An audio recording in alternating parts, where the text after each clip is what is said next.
Hello! I'm here today to run you through a tutorial on how to use the Swift darning loom. So this is a darning loom that my partner and I have recreated out of mostly repurposed hardwood as well as stainless steel bicycle spokes, and it's a darning loom that is in the style of the speed weave loom. So it comes in two parts like this. There is the hook base here, and it has 14 hooks, and then this work surface here that is kind of a rounded rectangle shape, and you can see it has a groove around the side here that lets it fit perfectly in that hook base like this, and it also leaves room to anchor an elastic band here for when you attach your work that needs to be darned onto this loom. So today I'm going to be working on mending a small hole in this pair of work pants here. You can see that there are a whole bunch of rips and holes and tears and the works on these, but there is one small hole in particular right here that is going to be perfect for darning with the Swift darner. So let's get that set up. So what you're going to need to do a darn using the Swift darner is, of course, the darning loom itself. You're also going to need an elastic band, and that is not something that I typically send with me or send with my orders when you order a Swift darning loom. Find your own elastic band, and if you don't have one, eat more vegetables, because there are often elastic bands attached to your vegetables. So once you have your loom, of course, the thing you're gonna be mending, your elastic band, you're gonna want some sort of thread or yarn or other string that either contrasts nicely or matches the piece that you're mending. And you're going to also need some sewing needles. So I'm using two longish needles here that obviously have needle eyes big enough to accommodate the thread that I'm using. And I also have a pencil. So something that I've learned in using these is I find it way easier to get a nice rectangular even patch if I mark out on my garment exactly where I want that patch to be. So that's what I'm going to do now. I'm going to draw a simple rectangle just around my hole here, and I'm making sure that where I anchor my patch, which is along this line, is going through fabric that is still intact, not worn out, no holes. You want to anchor it into something solid so that your patch lasts as long as possible. And you can see here that I'm also trying to keep that rectangle perpendicular with the grain line on the fabric. So that aside, that looks pretty good to me. The next step is attaching the work surface of your darning loom to your pair of pants. I have this convenient hole here that's going to make it really easy for me to work with the loom. So something that I'm going to consider when I'm attaching the loom is this very thick seam here. Let's zoom in a bit so that you can see what I'm working on.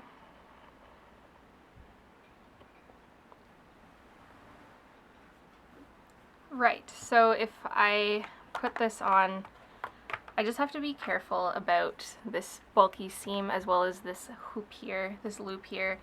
It might make it a little more fiddly when I attach the elastic, and I have seen some folks actually use one elastic like this to secure their garment down to the work surface, and then a second elastic to attach that darning loom on. And let's just make sure that it still fits on with that big bulky seam, and it looks okay. And how I'm aligning this. So I could choose to move it so that this hole is kind of more centered on the work surface, but I have it where it is, just rather lined up to the top edge there, because I want this line, I can't even tell if you can see that line, but I want that pencil line to delineate the edges of my patch, as I mentioned. So I want that to line right up with the base of those hooks. Now that I have my garment nicely attached to my work surface, I'm going to pull some more elastic bands here. I've actually got 3 because I used my favorite elastic band to just attach the pants down, but that made it real easy there. So it's all in place, and now I can show you how I start with the warp threads in my darn. The warp threads are going to be the threads that go vertically like this. So from the hook down to the bottom of your patch. I have my needle threaded up here with some pink thread. It's about maybe 2 arms lengths, just enough that I can manage it and work with it easily. I always start just off to the side of my hole, and I'm going to come up at the corner of that box that I drew.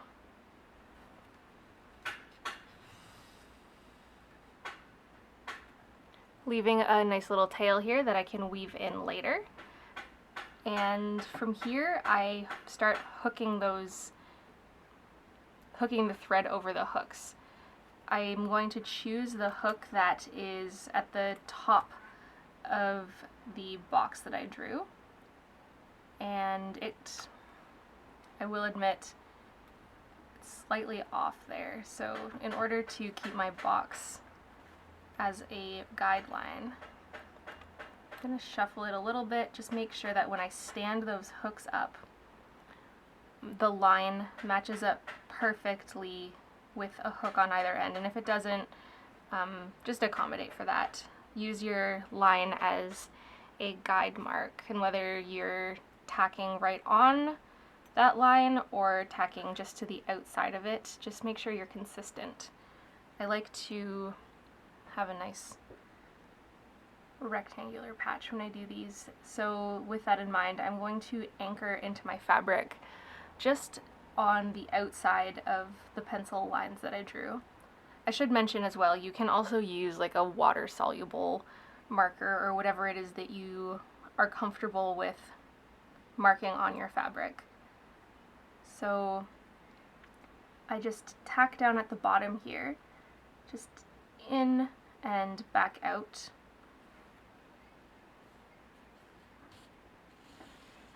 Fairly close to where I started, so just to the right of where that first string was, and just repeat all the way across. This is why I really wanted to release this video on YouTube as opposed to Instagram, because it is super easy to change the speed that you're watching a video in on YouTube, and you cannot do that on Instagram. Yet I did want a really nice detailed video that shows exactly what I'm doing. Often I do speed up my videos on Instagram because I like to work kind of slowly and meticulously, and I'm sure folks don't always want to see that. I'm just continuing like this all the way across, and the cool thing about having 14 hooks is that I can choose to make a patch that's the entire width of this, or I can just use the hooks that are covering my hole. So you can see here that there are going to be 5 hooks that I don't end up using for this specific darn.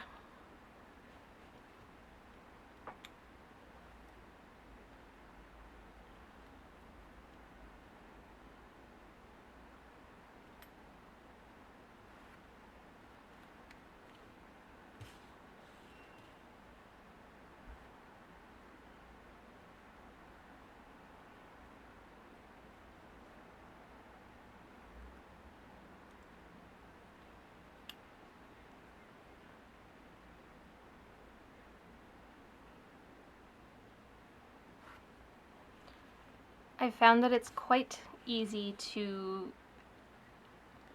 skew the shape of your patch as you keep working. This first anchoring of the warp threads, it's fairly easy to keep a straight line, and I'm almost finished here. I'll show you the next steps and a couple spots where it does start to get a little bit tricky in just a moment.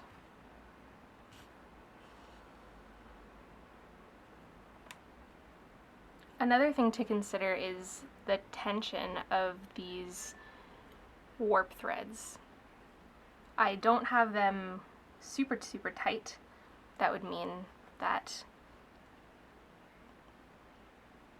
I'm not sure if you can tell the difference, but if I, to test, I'm just pulling back on the loom, and they're not super duper like guitar string tight. That's because as I continue and as I anchor the weft threads that are going to be going this way, it's going to snug those down a little bit, and I want to be able to continue to work them. And can't do that if they're too loose, yet if they're super loose, it makes the darn look kind of messy as well. So there's a balance there to strike, and it may take some experimenting to see what works best for you, or even just with a specific darn, what is the best strategy to use. This is the very last one, so since I'm going to change the color for my weft threads, I'm just gonna take this pink thread just down right at the corner of the box that I made, and just like where I started, I'm going to pull it out just a little ways away from my work. Alright, so I've got all of my warp threads there. Now I am just going to take a peek at my pencil marks. It looks to me like I might actually want, ooh, I'm really torn on it. I think it'll be okay. Let's say it's going to be okay. I was just looking to see if my pencil marks actually line up to where these threads come out, because I don't want either a patch that's going to be too small or too big, or one that is going to veer way out like this, which is why I'd like to draw those pencil lines in the first place. We can get started here. So I will, same thing to anchor this thread, just a ways away from my patch, and then I'm going to come out again with reference to that pencil mark and just above where that first pink one went in. Leaving again a nice little tail, and then making sure that all of my hooks are facing the same direction, like that. And then this is where the loom comes in, so I just work my needle in all of those loops all the way across, pull it through, and then I'm going to anchor it down on this side. And I'm going to try and do all of this without moving my work too much, just for the sake of the video. You can move stuff around wherever you want, of course. And then just come out once again just above and slightly to the left of that very last pink thread. And for spacing, I tend to find that the warp threads are slightly more spaced out than I like my weft threads to be. So I'm going to keep that in mind. And again, it's just a tension thing. If you want, or if you're comfortable with a looser woven patch, then by all means you figure it out. If you want it to be slightly tighter, experiment with that. You may have to do some test pieces before you dive in on the garment you want to fix. I like to make, as well, this is kind of a tangent, but I like to make just patches as big as I can possibly do it, and then use them as little cute little patch pockets sometimes. So that's a cool way to just get some practice at using the loom. Or just do it for fun and art, and maybe do it on an nice intact piece of colored cotton, and just attach that entire thing to some garment that you need to mend, or just use it as art.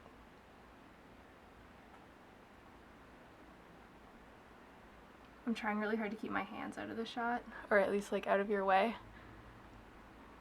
But you just keep working that back and forth. You'll notice that I just flipped the hooks without even describing to you what I did. But by flipping those hooks, it changes which one of these strings is up and which is down. So if I was to go back right now, all of my string would just come back out because I haven't anchored it on this side. So I'm going to anchor it on this side. Once again, just above that last one I did, following that pencil line all the way up. So we do that. That time I did not snag enough threads. I think based on my weave here, this like cotton duck canvas, I'm taking 2 strings every time. I like to make little landmarks like that so that I can keep things as evenly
As I get closer to the top here, you don't need to use this comb. You can pick it down with the needle like this. But the comb I find, I don't know, it's kind of clever. I like it. So yes, as we get closer to the top, you start running out of space as you're trying to squeeze the needle through there. So it really helps to keep those threads down and out of the way.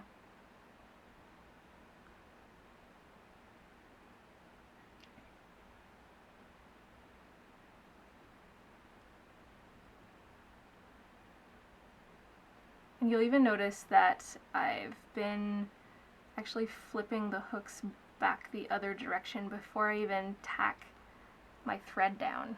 And that's because the strings kind of fan out at the top as they're attached to those hooks. But when I flip it over to the other direction, it kind of lines up again. And this is where that pencil line is really helpful to me. I'm able to see exactly where I need that thread to be, because otherwise the box tends to be very wonky. The patch tends to be not as rectangular as I wish it was. And I don't know, maybe that doesn't bother you, but I'm a little bit meticulous with my work sometimes.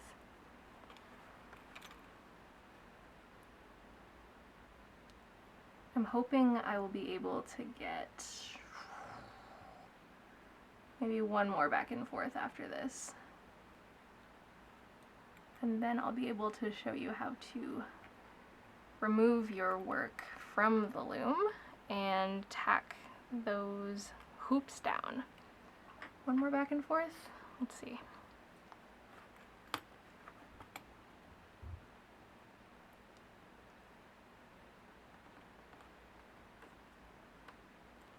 It gets a little tricky near the top because you have to maneuver your needle around all those hooks.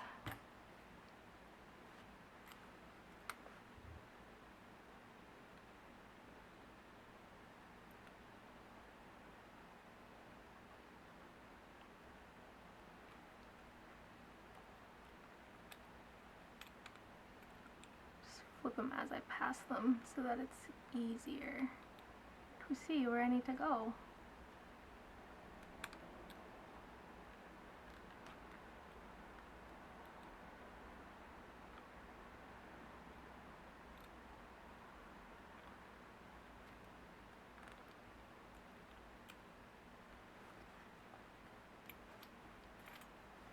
One more to grab.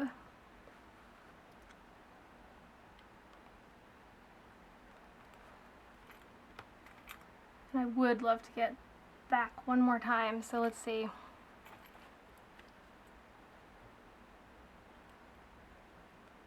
Now the tricky part is going to be tacking this end down.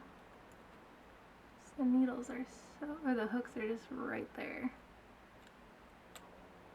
I'm actually gonna see if I can bring my needle up between these two hooks for this last one.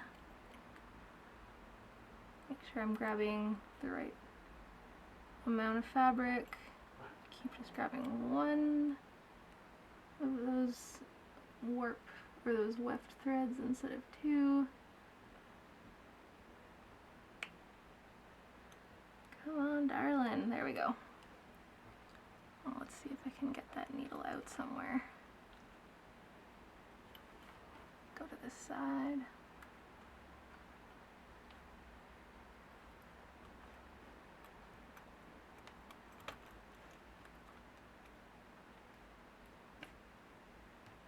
Okay. That's the first time I've done that. I think it worked out okay. And just bring the needle back where I need it to be. Right here. Alright. Our hooks to the right.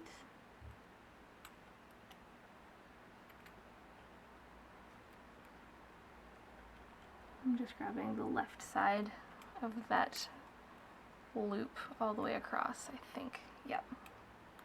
For my last over, under, over, under, over, under. Just like that.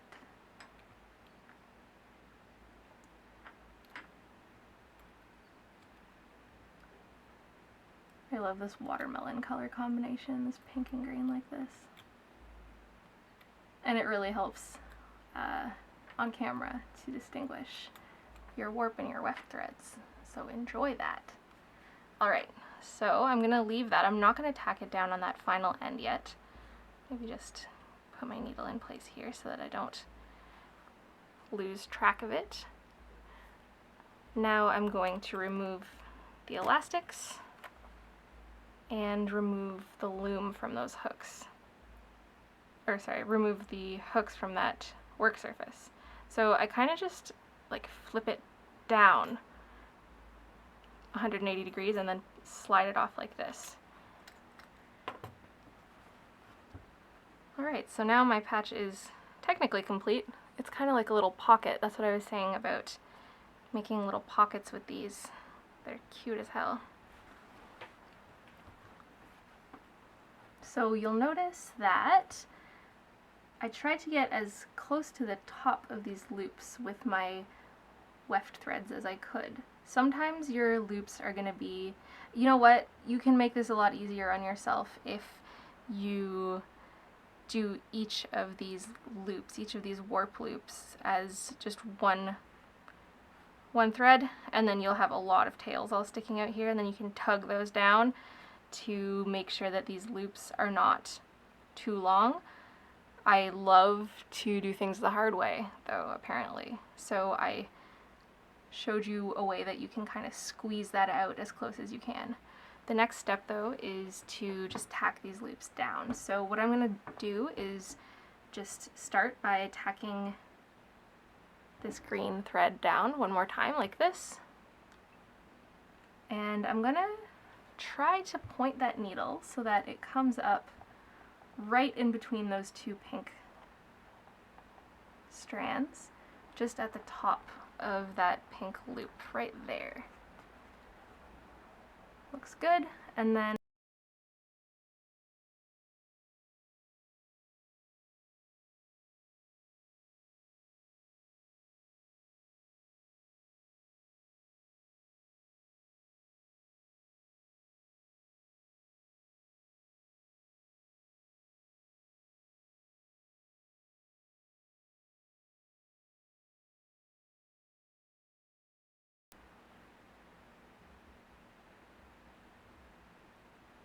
alright, I don't love it. I'm going to try this again. I think I did it backwards.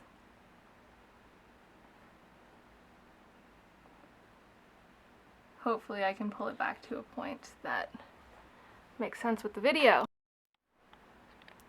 Alright, I'm taking this again here. So we're gonna tack down these pink loops. So I just took my work off the loom and I'm gonna tack down this very last green weft thread, and it's going to go just in on that line, and it's going to come up in between these rightmost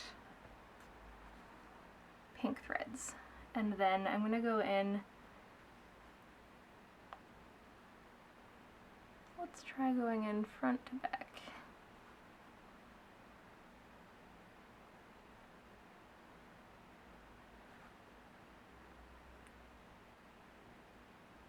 Yes, that's what I wanted. Okay. So we're going in front to back, and I'm using that top pencil mark that I drew earlier as my guideline. So I'm going to go down just a little bit to the left, back up in between those next two, just right at the top of that pink loop, and I'm going front to back through that loop.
Control Z that one, I forgot to tack down again.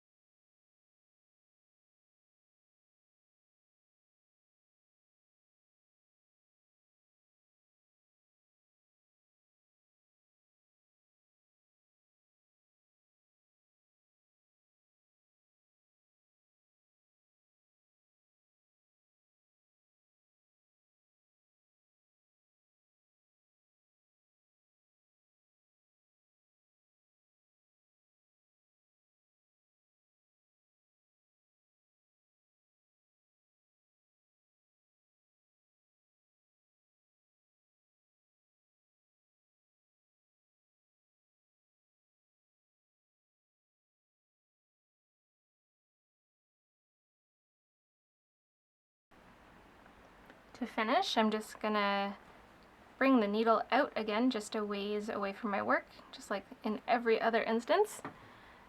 And then we get to remove this elastic here and take the work surface out and take a bit of a closer look at what we've done here. So the weave looks pretty good. What I'm going to do is take this comb again, and remember how I pushed those threads down as far as they could go. I'm just going to try and blend that in a little bit. It looks okay. It looks pretty square. It looks great. I'm going to flip it over so that you can see the reverse side here, because the next step is to bring all of those loose threads over to the wrong side. 1, 2, 3, 4, and to tie them off. And often I like to weave them in as well.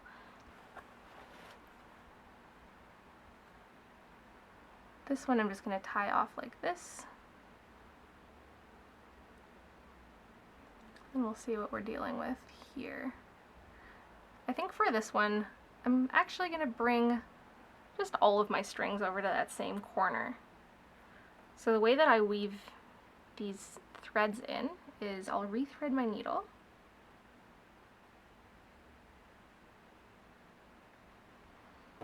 And then just go through and catch every single one of those little loops.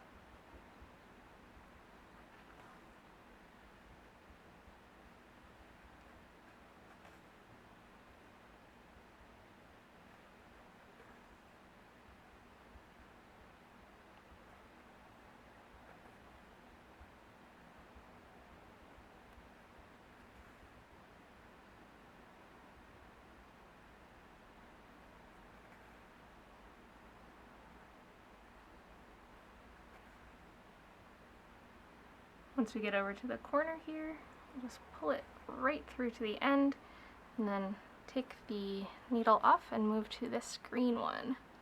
I'm going to do the exact same thing until all 4 of my threads are in the same corner. And you don't have to do it like this. This is just one way that I've decided to do it today, because all the threads are long enough to meet up at that one corner. You can also just choose to weave them in and tie them off just anywhere along here, or tie it off with a little back stitch and knot that way. Really just whatever it takes for your threads not to come loose, at least not immediately. It really does help if you keep a longer thread like this, because then it takes a lot more agitation for that to come loose.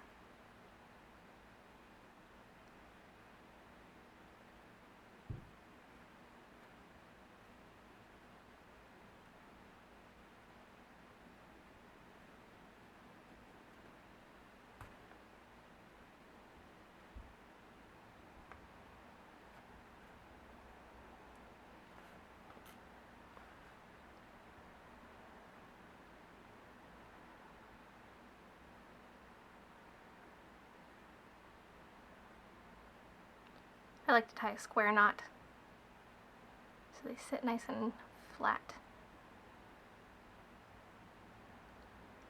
Today it's not working. There we go. And then sometimes I like to tie off again to different threads just so that there's more to go on. More knots that need to come out. Kind of makes it start looking like macrame in this case.